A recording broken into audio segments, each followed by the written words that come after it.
shosho futhi ngiyosesibona ishosho ukuthi abantu abaningi indlela sibeza ukuthi bazibuza ukuthi umseleko imali uyenza kanjani, umseleko uthwele this and that and third. Kanza kodwa this is the time that you know kanza ukuthi umseleko imali uyenza kanjani. And uma ngempela uzoba umuntu o reasonable, uzothi uma ucalculate and ubone lama business they are so lucrative. Okay, imali yenzela now a lot of money. A lot. So there's no surprise umseleko he is rich like that. Uma ngempela sewasho ama business akho uthi okay, I own this business, I own this business, I own this business. So it doesn't make sense ezinganza kwethu. And asiyekele ungalijwayeli impumelelo yomuntu omnyama. Every time umuntu omnyama ephumelela, we always gonna say, "Oh no, uthwele." No. No. No.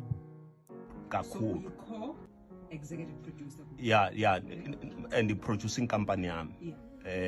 Idenksma. Okay. Yeah, so ilona business elikhulu kakhulu nama returns noma imali ngiyibona mayingena inkulu kakhulu imali. Iyajabulisa. Hawo. Njoba ngilana nje. Sisi Ushone into encane phela. cha usisi lo zoba nenhlanhla.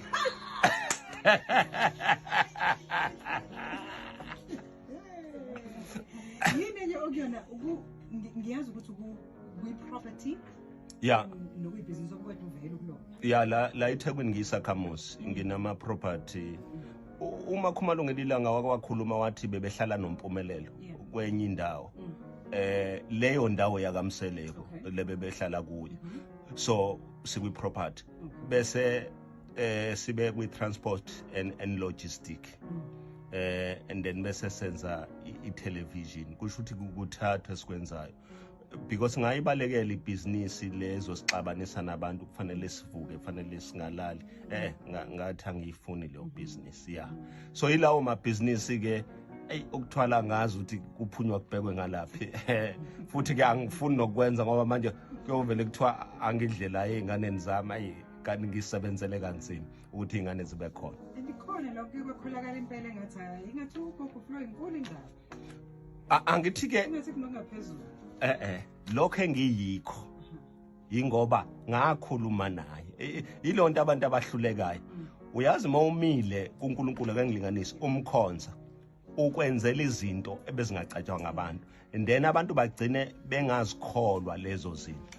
Is the same thing njengoba simile kuyo uFlow mina ngakhuluma naye uFlow angizange ngixoxele so kusho ukuthi mangibona izinto zenzeka manje ngeke ngingampraise. In fact abantu ngiyabezwa bethu ngingampraise kahle abantu abekho consistent futhi banokuzisola banokuzinyeza. Manje mina nginakho ukuzinyeza.